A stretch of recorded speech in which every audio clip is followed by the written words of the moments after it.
에스라 강해 말씀 9번째 시간입니다. 강해란 익스포지터리라고 하는데요. 이 강해 설교는 그냥 라인 투 라인으로 성경 읽고 설명하고 적용하는 것이 강해 설교가 아닙니다. 그렇게 하는 설교가 전부 다 강해 설교라고는 할 수는 없습니다. 주제 설교를 하더라도 원 포인트 설교를 하더라도 강해 설교란 말씀에서 무엇을 말하고자 하는지를 시대적 상황과 문화적 배경과 성경적 그 상황 가운데에서 그러니까 텍스트를 보아 컨텍스트를 이해하고 오늘 하나님 우리에게 그 시대에 말씀하셨던 그 말씀이 오늘날 우리에게 무엇을 우리에게 주시고자 하신지를 깨닫는 것이 강해 설교입니다. 그래서 강해 설교를 하기 위해서는 전반적인 주해도 필요하고 그리고 성경적인 그러한 그 백그라운드와 여러 가지 견해들과 여러 가지 그 컨텍스트를 이해하는 게 굉장히 중요합니다. 그래서 성경을 말씀을 들을 때에 조금은 따분하게 들릴 수 있다라고 생각이 들 수 있으나 이 말씀을 통하여서 오늘 하나님이 나에게 이런 말씀 주시는구나 이것을 붙드시고 그리고 주 앞에 거룩한 마음으로 나아가시는 여러분들 되길 바랍니다. 오늘은 방해 속에서도 멈추지 않는 하나님의 역사라는 이 제목으로 우리 함께 말씀을 나누겠습니다. 지난 시간에는 유대인 성전 재건에 대해서 사마리아인들의 방해가 있었습니다.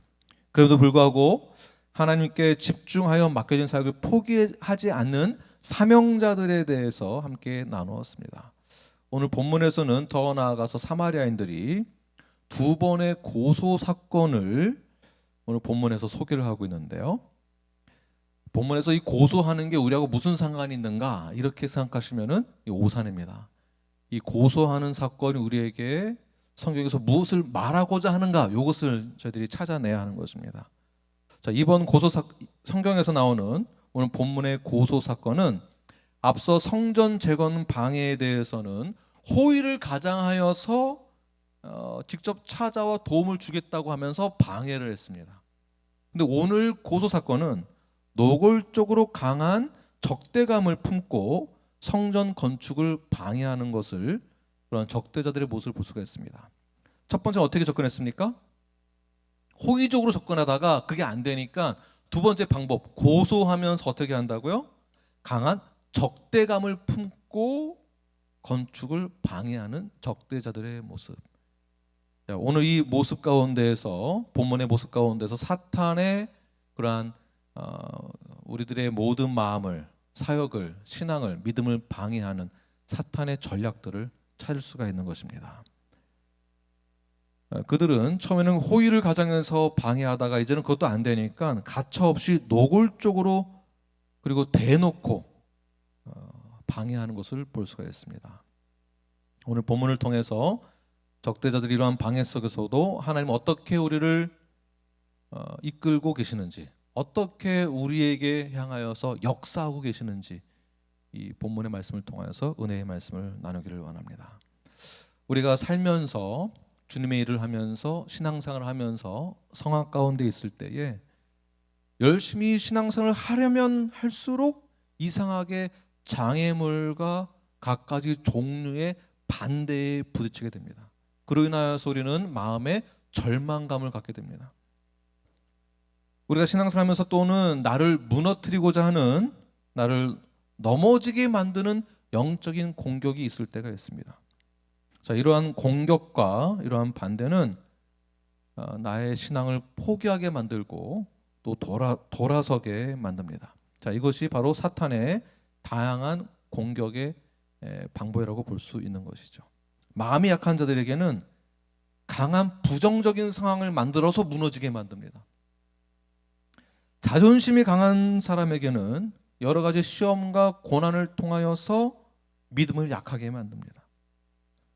건강에 나는 자부심이 있다라고 생각하시던 분들에게는 건강에 문제를 주고요. 돈에 집착하는 자들에게 있어서는 돈의 문제, 재정의 문제를 주게 됩니다. 모두 다 사탄의 전략 중에 하나이기도 합니다. 그럼 오늘 성경에서 우리에게 분명히 말하고자 하는 것이 있습니다. 하나님의 백성들은 예수님을 믿기로 결단하는 그 순간부터, 순종을 하려고 하는 그 순간부터, 결단하는 순간부터 어떻다고요? 반드시 사탄은 우리를 넘어뜨리려고 한다라는 것을 기억하시기를 바랍니다. 이런 거는 아멘하기 싫으시죠? 네, 솔직한 마음이 그렇습니다. 아멘이 안 나오죠. 왜 이렇게 하나님은 이러한 고난을 주시는가? 그러나 우리가 놓치지 말아야 될 부분들이 있습니다. 우리가 믿음 생활을 하기로 결단하는 순간, 순종하기로 결단하는 순간 여러 가지 반대와 어려움에 부딪히긴 하지만 이것만 기억하십시오. 절대 넘어지지 않는답니다. 절대 넘어지지 않는다. 결국 우리는 승리하게 될 것이다. 이 믿음을 가지고, 이 소망을 가지고 어디를 향하여서 나가는 것일까요? 하나님이 우리와 약속을 맺은 그 언약을 바라보고 소망을 가지고 하나님의 나라를 보면서 나가는 것입니다. 옆 사람에게 이렇게 선포하십시오. 우리는 절대 넘어지지 않습니다. 이번에는 이렇게 당신은 절대 넘어지지 않습니다. 마지막에 이렇게 선포하겠습니다. 결국 당신은 승리하게 될 것입니다. 네, 오늘 본문의 이야기는 성전 재건이라는 하나님의 위대한 계획이 적대자들에 의해서 방해로 말미암아 성전 건축이 지연되어지는 사건을 보여주고 있습니다. 하지만 이 이야기의 끝은 결국 하나님의 뜻은 성취되는 것으로 끝나는 것입니다. 어떠한 방해와 어떠한 위험이 우리 앞에 있다 할지라도 결국 하나님의 뜻은 무엇인가? 하나님의 약속은 성취될 것이다. 승리하게 될 것이다. 이것이 하나님의 계획이요 하나님의 뜻이다라는 것입니다. 오늘 이 본문 말씀을 통해서 우리의 삶 가운데, 우리의 신앙 가운데 어떠한 방해가 온다 할지라도 하나님의 뜻은 절대 멈추지 않는다라는 그 진리의 말씀을 붙드시는 저와 여러분이 되길 간절히 축원합니다. 자, 그러기 위해서 우리가 기억해야 될 것이 있습니다. 무엇을 기억하고 무엇을 준비해야 되는가? 사탄은 우리에게 어떻게 접근하고 있는가? 우리 신앙생활에 있어서 우리가 기억해야 될 것, 내가 복 받는 것만 기억하지 마시고 내가 복을 받을 것만 기대하지 마시고 우리는 이미 복을 받고 신앙생활을 했다는 것을 기억하시면서 그 와중에도 하나님의 역사 가운데서도 첫 번째, 대적의 반대는 언제나 존재한다라는 것을 기억하십시오. 무엇이라고요? 대적의 반대는 언제나 존재한다. 신앙생활을 잘 하면 할수록 대적의 반대는 언제나 존재한다. 기도하면 할수록 여러분 센스가 있으면 있을수록 알아서 이거 말씀하시는 거예요. 기도하면 할수록 대적의 반대는 언제나 존재한다. 신앙생활을 잘하면 할수록 제자훈련 받기로 결단하는 그 순간부터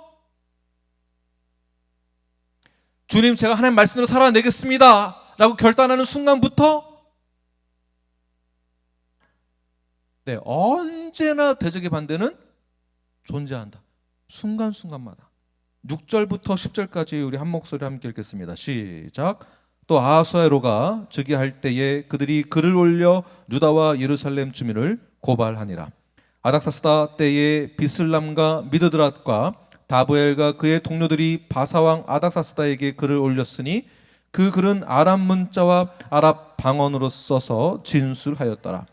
방백 르훔과 서기관 심세가 아닥사스다 왕에게 올려 예루살렘 백성을 고발한 그 글에 방백 르훔과 서기관 심세와 그의 동료 디나 사람과 아바사 사람과 다블렛 사람과 아바세 사람과 아렉 사람과 바벨론 사람과 수산 사람과 베에 사람과 엘렌 사람과 그 밖에 백성 곧 존귀한 오스납발이 사마리아 성과 유바라데 강 건너편 다른 땅에 옮겨둔 자들과 함께 고발한다 하였더라. 오늘 이 6절부터 10절까지 내용이 나랑 무슨 상관이 있는가 라고 생각하시면 절대 은혜가 안 됩니다. 오늘 역사적인 근거와 시대적 상황 가운데 컨텍스트를 이해하여서 우리에게 하나님 주시는 이 말씀이 어떠한 은혜가 있는가를 한번 잘 제가 풀어드리도록 하겠습니다. 오늘 본문에 보게 되면 두 왕이 등장합니다. 아하수에로 왕과 아닥사스다 왕이 등장합니다. 다음 사진 보여주시면 이러한 자료들은 이라크 박물관에 가시면 역사적인 근거들이 다 되어 있고요. 아닥사스다 왕에 관련되어 있는 것은 영국 대형 박물관에 가면 그 근거들이 다 준비되어 있습니다. 어떻게 이 적대자들은 이 두 왕에게 고소 편지를 보낼 수 있었을까요? 자, 이들의 속셈은 예루살렘의 성전 재건을 막겠다라는 그러한 포부를 가지고 있었습니다. 그 이유는 예루살렘에서 유대인들을 제거하려는 의도로 귀결되는데요. 아하수에로 왕과 아닥사스다 왕에게 두 번의 고발을 통해서 이들이 편지를 올리는데 고발, 고소, 오늘 본문에 보게 되면 고발한다, 고소한다는 단어가 나오게 됩니다. 이 고발, 고소의 원어를 보게 되면 시트나라는 단어를 사용했습니다. 시트나. 이 시트나는 사탄, 세이튼, 사탄의 어근과 같습니다. 그러니까 사탄의 세이튼과 시트나의 어근이 같은 거예요. 자, 다시 말해서 그렇다면 고발, 고소라는 것은 그 어근이 사탄이라는 것인데 결국 사탄을 다시 해석하면 요한계시록에서는 참소자라고 말합니다. 참소자. 자, 참소자가 어떠한 뜻이 있을까요? 참소자란 남을 헐뜯어서 죄가 있는 것처럼 꾸미는 자를 참소자라고 합니다. 이해되십니까? 그래서 고발한다는 것과 사탄의 전략이 맞아떨어지죠. 사탄은 형제를 참소하는 자다라고 요한계시록에서 말하고 있는데 그와 동일하게 오늘 본문에서 적대자들은 예루살렘 성전이 재건되는 것을 막기 위해서 고발할 때에 참소자들처럼 고발하는 것을 볼 수 있다는 것입니다. 예를 들면 왕이여, 유대인들은 악하고 악한 사람입니다. 그래서 유대인의 존재는 말살시켜야 됩니다. 왜냐하면 그 유대인들 나중에 커지면 당신의 적이 될 가능성이 굉장히 많이 있습니다. 자, 이들이 만약에 성전을 세우게 된다면 반드시 강해져서 당신의 말을, 왕을 거역하게 될 것입니다. 13절에서 이렇게 말하고 있습니다. 13절 보게 되면 관세나 조공을 바치지 않을 겁니다. 아직 일어나지도 않은 사건들에 대해서 고소, 고발한다라는 것이죠.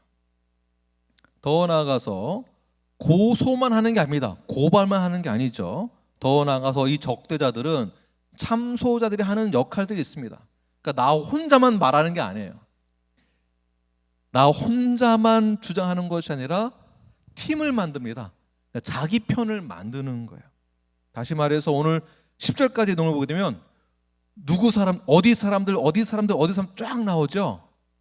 고소하고자 하는 사람들 연대를 만들었다라는 것입니다. 연대를 만들어서 다 사인해. 우리 고소하자. 8절 보게 되면 인물이 등장하는데요. 방백 누구죠? 르흠과 서기관 심세. 르흠과 심세. 자, 방백 르흠과 심세를 앞세워서 대표로 삼아서 편지를 쓰게 하는데요. 방백이 뭐냐 하면 방백이란 지방 장관을 말합니다. 지방 장관. 다시 말해서 사마리아 주제의 바사의 행정장관이다. 자, 바사가 무엇입니까? 페르시아 왕 아닥사스다 왕 때에 사마리아 주제 장관을 세웠는데 행정장관. 그것이 누구라고요? 방백 르흠. 자, 르흠과 그 르흠을 돕는 서기관이 심세입니다. 심세 심새가 성이 심씨인가요? 불안합니다. 심 목사님. 네. 심새가 심씨는 아니겠죠. 하여튼 심새는 서기관이 방백을 돕는 자다. 그러니까 연대를 세워서 이 두 사람에게 대신 편지를 쓰게 합니다. 편지를 써서 고소하는 편지를 왕에게 보내게 하는 것이죠. 9절 10절 보게 되면 이를 동의하는 각 성읍의 대표들이 모여 있고요. 그들이 다 고소 연대가 세워져서 정치적으로 공개적으로 성전 재건을 반대하는 데에 모두 다 힘을 모으게 됩니다. 그러니까 여기 모든 성도들이 저를 내보내기 위해서 한마음이 되었다라는 상황 속에 제가 목회를 해야 한다면, 와, 이거는 생각도 하기 싫습니다. 상상도 하기 힘든 것입니다. 여러분들 회사에 있을 때에 열심히 나는 근무하고 일을 한다고 하는데 모든 회사원들이, 모든 이사들이 나 하나를 내보내기 위해서 연대를 만들어서 거짓으로 헐뜯으며 일어나지 않은 사건을 가지고 나를 고소한다면, 여러분 그 회사에서 평생 나의 직장이다라는 생각 가지고 일을 할 수 있겠습니까? 이런 상황을 지금 말하고 있는 것입니다. 지난주에 제국주의에 대해 잠깐 설명을 드렸었는데요. 이스라엘 백성들을 말살시키기 위한 이 제국주의적 말살 정책을 실행하겠다라는 의지가 엄청나게 많은 이 연대를 그 어떤 왕도 무시할 수 없는 것입니다. 이미 연대가 세워졌는데. 그러면서 고소하는 그 내용들을 보게 되면 바사 왕에게 고소할 때에 이들은 앞으로 성장하면 당신들의 왕의 말을 거역하게 된다. 이 말을 들으면 왕이 누가 가만히 있을까요? 가만히 있을 왕 아무도 없을 것입니다. 그런데 우리가 에스라서 1장으로 넘어가게 되면 이미 바사 왕 고레스 칙령, 바사가 무엇이라고요? 페르시아 왕, 첫 번째 왕 고레스 왕에 의하여서 칙령이 내려졌는데, 그 칙령이 원래 무엇입니까? 내용이 사진을 보시게 되면 이 사진도 영국 대형 박물관에 가시면 다 자료가 있습니다. 유럽 여행 가실 때 그냥 이렇게 투어만 이렇게 하지 마시고 꼭 가셔서 기독교적인 그러한 역사적 근거들을 한번 쭉 살펴보시는 시간도 가지면 좋겠습니다. 그래서 칙령의 내용을 보게 되면 성전 재건을 돕도록 법적인 효력이 발생되는 것까지 이 칙령을 내린 것입니다. 성전 재건을 다 도와라. 그런데 아닥사스 왕 때에 어떻게 됐습니까? 불같이 달려들은 이스라엘의 대적자들의 손을 안 들어줄 수 없는 상황으로 그들이 그렇게 만들었다는 것이에요. 사마리아 지방 장관을 리더로 해서 연대가 세워지고 모두가 다 항의하는 것이죠. 사랑하는 뉴라이프 여러분, 하나님의 역사 안에서도 언제나 대적은 존재합니다. 왜 하필이면 나한테 이런 일이 생기는가? 나만 그런 것이 아니라 하나님 역사 가운데에는 대적이 있습니다. 대적이 있다고 해서 그 대적이 나를 넘어뜨리기 위한 목적으로만 하나님이 세우신 것은 아닙니다. 그 대적은 나를 어떠한 곳으로 인도하게 만드는 또 다른 하나님의 계획이 있다는 것을, 숨겨진 의도가 있다는 것을 꼭 기억하시기를 바랍니다. 자, 이것은 다른 표현으로는 영적인 전쟁이라고도 말할 수가 있습니다. 그래서 에베소 6장의 내용을 보게 되면 6장 안에서도 마귀의 관계에 대해서, 마귀의 관계가 반드시 있다. 마귀의 관계는 반드시 있기 때문에 무엇을 취하라? 전신갑주가 여기서 나오는 것입니다. 그러니까 전신갑주를 왜 하나님이 입으라고 취하라고 왜 말을 하냐면 마귀의 관계는 언제나 존재하기 때문에. 이것이 존재하지 않으면 전신갑주를 취하라고 입으라고 절대 명령하지 않는 것이죠. 이거는 명령어입니다. 이것도 군사적 용어예요. 군대에서 명령 내리면 그냥 입어야 되는 것입니다. 그러니까 그 정도로 마귀의 관계는 언제나 존재한다는 것입니다. 언제나 어디에서나 매 순간 가운데에서.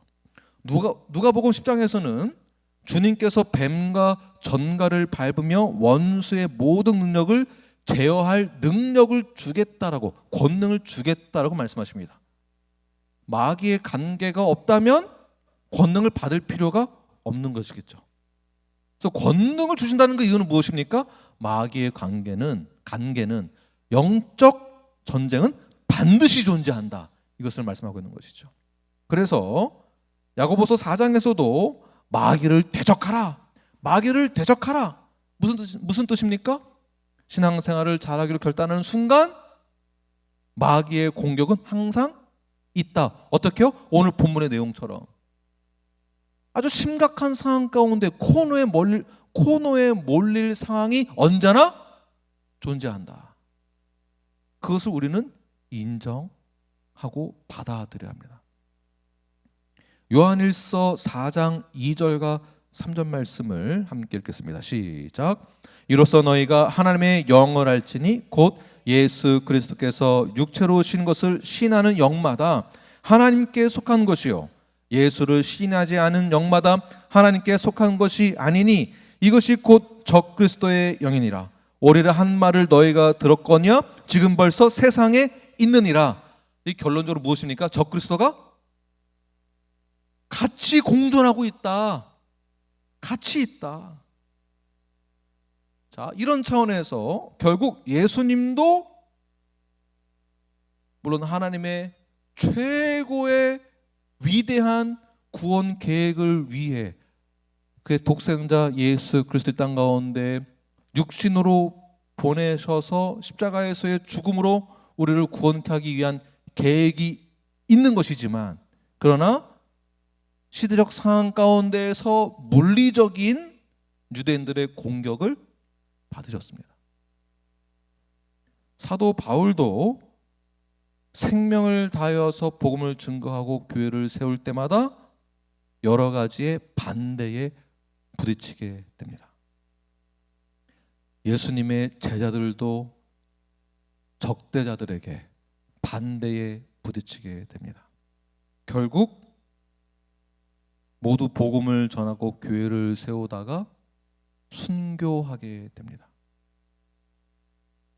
세상의 기준으로 아름답고 편안하게 죽음을 맞이하는 것이 아니라 너무나도 비참하게 죽음을 맞이하게 됩니다. 자, 이들의 공통점을 보게 되면 대적자들은 서로의 이득을 위해 힘을 모아 연대하여서 그 한 사람을 반대하고 고소한다라는 것, 핍박을 이렇게 한다는 것입니다. 어찌 이들의 압박과 영적인 공격에 우리가 넘어지지 않을 수 있겠습니까? 자, 그러나 하나님의 역사 가운데 등장하는 반대와 대적은 필연적이다라는 것을 기억하시고 그 안에 하나님의 계획과 섭리가 있다는 것을 우리가 꼭 이해하고 받아들여야만 합니다. 우리가 가져야 될 입장이 있습니다. 이때 여러 가지 험난한 그러한 압박과 부담감과 코너에 몰려있을 때 우리가 가져야 될 입장은 무엇이냐면, 첫 번째는 당연히 이것 또한 필연적이다라는 것을 인정하십시오. 두 번째가 무엇이냐면 내 감정까지도 대적자들과 반대자들에 의해서 나도 넘어질 수 있다라는 것입니다. 내 감정까지도. 영적인 공격도 있을 수 있습니다. 자, 그러나 시련이 찾아와도 우리가 놓치지 말아야 할 것 무엇이라고요? 절대 넘어지지 않는다. 내 감정도 무너지고 내 감정, 내 육신, 환경이 무너지면, 공격을 받으면 이제 요즘 말로는 우리가 우울증에 걸리거나 대인기피증에 걸리거나 기타 등등 약을 먹어도 치유가 되기 어려운 상황 가운데 매몰리게 됩니다.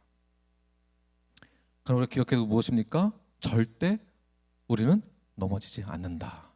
이건 역시 하나님의 계획 중에 하나다라는 것을 기억하십시오. 이미 우리는 하나님께서 우리가 영적인 싸움에서 이길 수 있도록 모든 능력을 주셨습니다. 그래서 전신갑주를 취하라고 말씀하시는 거예요. 전신갑주를 취하라. 자, 이 싸움은 육의 싸움이 아니라 무엇입니까? 영의 싸움. 우리가 육에 속했다고 생각을 하나 영의 사람이다라는 것을 기억하십시오. 이것은 영적인 싸움이에요. 모든 견고한 진들을 무너뜨릴 하나님의 능력을 받은 믿는 자들은, 우리 빌리버들은 절대 이런 상황 가운데 몰려있다 하더라도 넘어지지 않는 것. 이미 이긴 싸움을 싸운다라는 말씀 많이 들으셨잖아요. 이미 누가복음 10장 19절 말씀 함께 읽겠습니다. 시작. 내가 너희에게 뱀과 전갈을 밟으며 원수의 모든 능력을 제할 권능을 주었으니 너희를 해칠 자가 결코 없으리라. 아멘이시죠? 결코 그럴 수 없습니다. 제가 이제 가끔씩 제가 일주일에 한 번 이상은 IMB 이제 소식들을 제가 직접 이메일도 받고 제가 직접 찾아가서 제가 쭉 이제 훑어보기도 합니다. 여러 가지 간증들과 테스트머니하고 여러 가지 아티클들을 제가 이제 많이 읽습니다. 이제 어제 그저께 제가 이제 살펴보면서 하나의 간증을 보게 됐는데요. 카한이라는 한 형제입니다. 인도의 카한 이 형제는 원래 힌두교에 속해 있다가 복음을 듣고서는 이제 빌리버가 되고 침례를 받게 되었습니다. 그 하나님의 위대하신 그 사랑, 그 복음의 능력, 오늘 예배 전에 유앙겔리온에 대해서 함께 우리가 나눴는데요.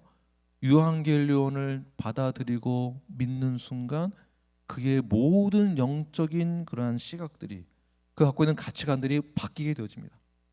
하나님의 은혜와 사랑을 체험한 그가 힌두교인들에게 복음을 전하게 됩니다. 점점 복음이 확장되어져 가고요. 많은 사람들이 개종을 하게 됩니다. 그런데 그 모습을 본 적대자들이 누구일까요? 힌두교 사람들이겠죠. 그 적대자들이 이 카한 형제를 위협하고 괴한을 보내서 결국 살인을 당하게 되었습니다. 그러면 IMB에서 결정하는 것은, IMB가 인터내셔널 미션 보드, 선교, 우리 남침례교단의 선교 부서입니다. 이 전략적으로 또는 어떤 피지컬리 어떤 위험성과 어려움에 처했을 때 우리가 보통 생각할 때는 이제 끝이구나. 이제 우리의 사역도 끝이고 이제는 조금 더 시간을 두고 인도에는 복음을 전하면 안 되겠구나. 인간의 생각과 전략적으로 이렇게 바꿔야 이게 맞는 것인데, 그 카한 형제의 죽음 이후에 어떤 일들이 벌어졌냐 하면 이제 간증의 내용이에요. 점점 더 복음이 확산되어졌다는 것입니다. 점점 더 복음이 확장되어지고, 그리고 복음이 전해지는 것이 중단되지 않았다라는 것이에요. 그러니까 이 숨겨져 있는 하나님의 놀랍고 위대하신, 우리의 인간적으로는 전혀 이해할 수 없는 이 상황 가운데서도 하나님은 이렇게 역사하는 것을 볼 수 있습니다. 단편적으로는 그렇다고 사람이 죽는 것은 아니지 않습니까? 라고 할 수 있겠지만, 우리는 죽음에 대해서, 나의 신변의 안전에 대해서 우리가 어디를 가든지 우리는 이 신변의 안전과 내 생명을 그 어디에서도 안전하게 보장받을 곳은 그 어디에도 없습니다. 우리가 따지고 보면 미국이라고 안전할까요? 미국의 총기 사고로 죽는 사람이 세계 1위인 거 아시죠? 저도 총강도를 만난 적이 있습니다. 집에 도둑도 들어왔었습니다.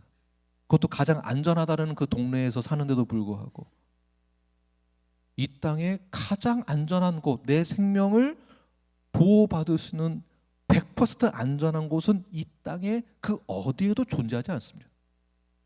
오직 하나님의 은혜 안에 거하는 자들에게만 평화와 안식이 존재할 뿐입니다. 여러분 잘 아시는 존 버년 목사님이 만든 책이 무엇입니까? 철로역정, 필그림 프로그레스. 전 세계에 200여의 언어로 번역되어서 책이 출간되어졌는데요. 성경 다음으로 베스트셀러입니다. 이 철로역정을 쓰게 된 이 계기가 무엇입니까? 감옥에 있을 때의 철로역정을 썼습니다.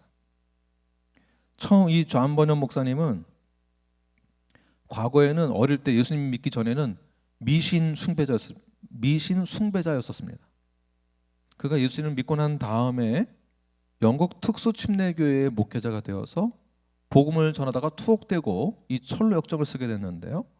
이 철로역정을 쓰게 되고 이 철로역정을 통해서 많은 사람들이 성화의 과정과 구원에 대한 것을 너무나 잘 이해할 수 있도록 돕는 복음의 통로로 쓰임받는 이 책이 되었습니다.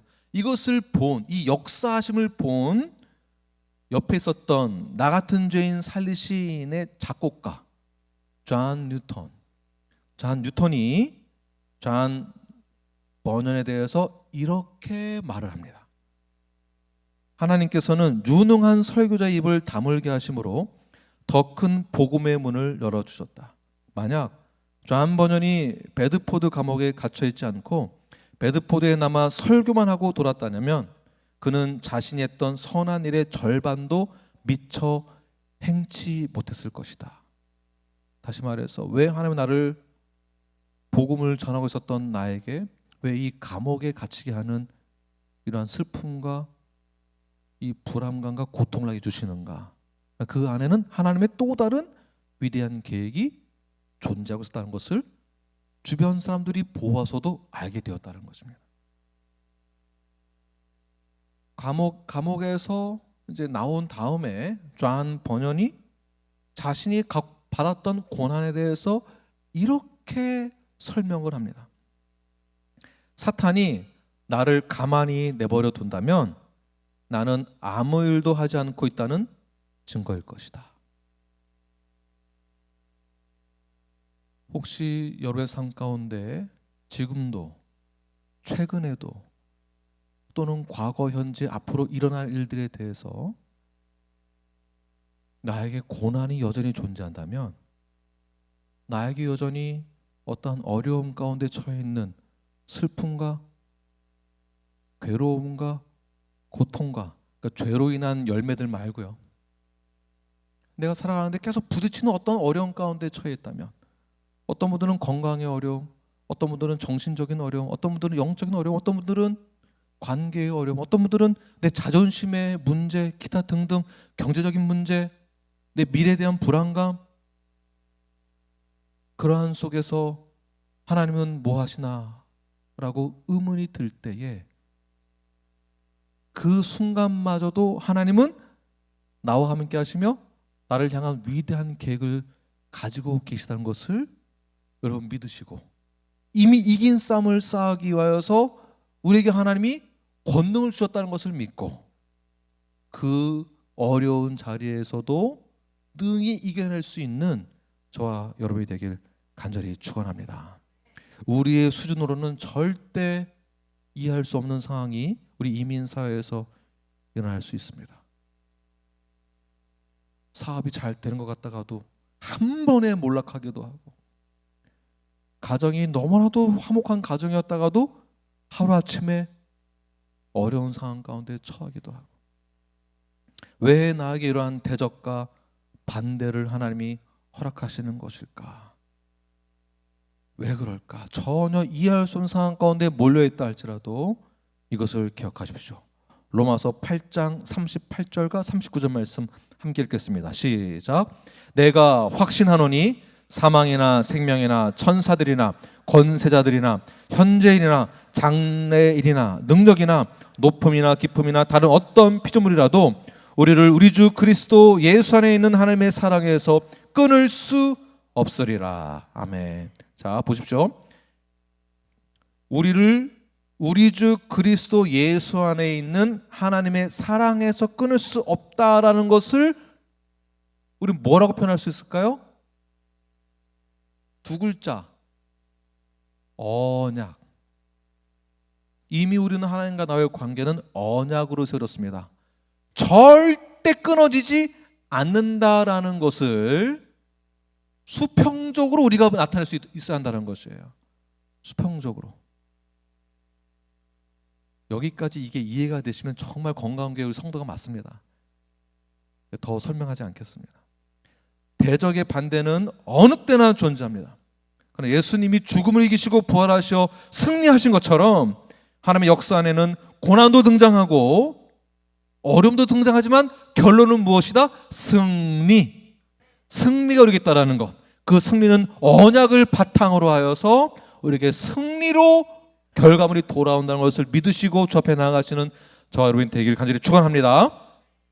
마지막으로 두 번째, 대적이 반대하는 방법들이 있습니다. 사탄이 우리를 공격하는 방법이 있는데 그 방법을 알면 우리는 쉽게 이길 수가 있습니다. 두 번째 무엇이냐면 그 대적들은 거짓과 과장으로 우리를 고소한다는 것이에요. 거짓과 과장. 11절부터 13절까지 함께 읽겠습니다. 시작. 아닥사스다 왕에게 올린 그 글의 초본은 이러하니 강 건너편에 있는 신하들은 왕에게 아뢰나이다. 당신에게서 우리에게로 올라온 유다 사람들이 예루살렘에 이르러 이 폐역하고 악한 성읍을 건축하는데 이미 그 기초를 수축하고 성곽을 건축하오니 이제 왕은 아시옵소서. 만일 이 성읍을 건축하고 그 성곽을 완공하면 저 무리가 다시는 조공과 관세와 통행세를 바치지 아니하리니 결국 왕들에게 손해가 되리이다. 자, 이 내용이 무엇입니까? 거짓과 과장이라는 거죠. 거짓과 과장. 대적자들이 어떻게 거짓과 과장으로 고소하고 있습니까? 자, 그들은 폐역하고 악한 성읍을 건축하려고 합니다. 자, 그 이유는 이들이 건축한 다음에 세력이 커지면 당신들에게 세금을 안 낼 것입니다. 그리고 16절 보게 되면 성전이 완공되면 강 건너편 영지가 없어질 겁니다. 자, 이렇게 거짓과 과장으로 내 마음을 후벼 파는 사건이 우리에게 얼마나 많이 있습니까? 옆에서 수닥수닥하죠. 이 말이 돌고 돌아서 결국에는 들어오면 들었을 때 어떻게 들립니까? 내가?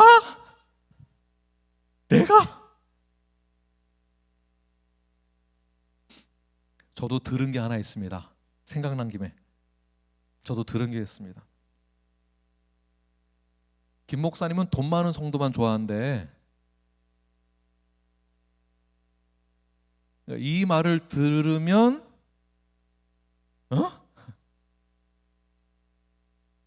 내가 뭘 놓친 게 있나? 내가 뭐 실수한 게 있나? 저도 생각해 보겠지만 이 말을 들으면 참 이제 가슴이 메어지고 상처받고 절망하게 되고 고통스럽습니다. 이렇게 오해하는 분들이 계시는구나. 그럴 수도 있겠구나. 오해니까. 근데 결론을 그 오해 때문에 거짓과 과장 때문에 또는 와전 이것 때문에 더는 못 해먹겠다. 다 때려치고 다시 한국으로 가야 되겠다. 이름도 한국인데 그냥 한국으로 가야 되겠다. 이렇게 결론을 맺는다면 올바른 결론을 내린 거라고 볼 수 있을까요? 자, 사탄의 계략에 그대로 넘어진 겁니다. 그대로 넘어지는 거예요.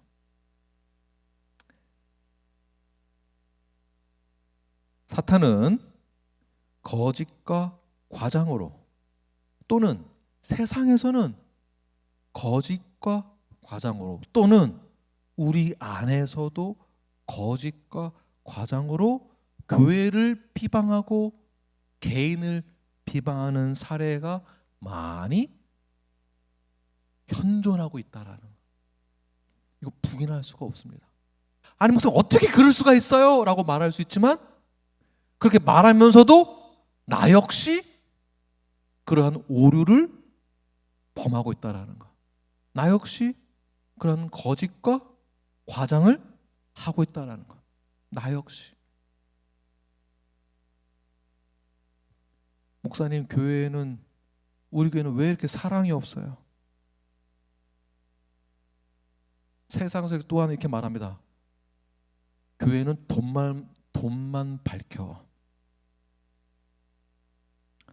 저 사람이 성도라고 여기 지금 아무도 없습니다. 제가 그냥 어디 헛공개다 대고 지금 저 사람이 성도라고 믿지 마.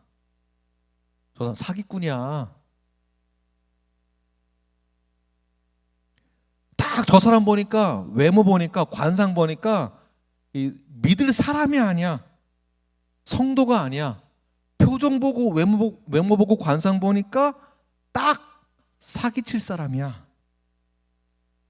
이러한 거짓과 과장으로 우리는 언제나 위협을 받습니다. 나도 그렇게 하지만 되돌아서 나도 그렇게 공격을 받습니다. 세상에서는 이러한 방법으로 교회를 흔듭니다. 교회 안에서 이러한 방법으로 사탄이 우리를 흔듭니다. 자, 그렇다고 해서 우리가 흔들릴 사람인가? 왜냐하면 거짓과 과장으로 우리는 흔들릴 필요가 없다라는 거. 그게 왜 중요하냐 하면 결국 진리는 드러나기 때문에 그렇습니다. 진리는 결국 드러난다. 하나님의 계획은 사람의 거짓으로 과장으로는 절대 멈출 수 없다는 것을 기억하십시오. 그러니까 혹여나 말이 돌고 돌아가지고 김 목사도 별의별 소리 다 듣는데 거짓과 과장에 흔들릴 필요가 없습니다. 결국 진리는 드러날 것이며 하나님의 나라와 주님의 교회는 거짓과 과장으로 절대 흔들리지 않습니다. 다니엘을 잘 기억하십시오. 다니엘을 시기하는 자들이 주변에 얼마나 많았습니까? 거짓과 과장으로 고소합니다, 왕에게. 결국 그 고소를 안 받아들일 수가 없으니까 어떻게 해야 되죠? 사자굴에 던져지게 됩니다. 거짓과 과장 때문에 구렁텅이에 빠지게 됩니다. 그러나 하나님은 어떻게 하십니까? 그를 지켜주십니다. 세상의 가치관으로, 세상의 이론적으로는 그 결론은 죽음으로 끝나는 것이 맞는 말입니다. 그러나 거짓과 과장 너머의 하나님의 계획은 너 흔들리지 않아도 된다라는 것입니다. 하나님은 우리를 지키십니다. 거짓과 과장으로부터 우리를 지켜주실 것입니다. 우리를 시기하고 우리를 내몰려고 하고 우리를 넘어지게 하는 이들로부터 하나님은 우리를 지켜주시고 승리하게 하시는 것이 바로 하나님의 계획입니다. 그러므로 사랑하는 뉴라이프 여러분, 우리는 진리를 위해서 살면 반드시 핍박이 있고 그 핍박이 오지만 그렇다고 해서 걱정하지 마십시오. 감정적으로 걱정할 수도 있습니다. 이것은 수는 경우의 수를 말하는 것입니다. 수도 있습니다. 그러나 적대자들의 거짓과 과장으로부터 우리는 흔들릴 필요가 없다는 것을 기억하시면서 여러분의 삶 가운데에서 어려움에 처한 분들이 계시다고 한다면 진리의 말씀에 먼저 더 따르십시오. 먼저 순종하십시오. 그리고 주님, 제가 어떠한 위험을 만난다 할지라도 승리하겠습니다. 포기하지 않겠습니다. 이렇게 믿음으로 선포하시면서 하나님이 나와 함께하고 계심을 선포하시면서 의로운 오른팔로 나를 붙들어 주실 것을 선포하고 믿음으로써 주 앞에 나아가시는 저와 여러분이 되길 간절히 축원합니다. 기도하겠습니다.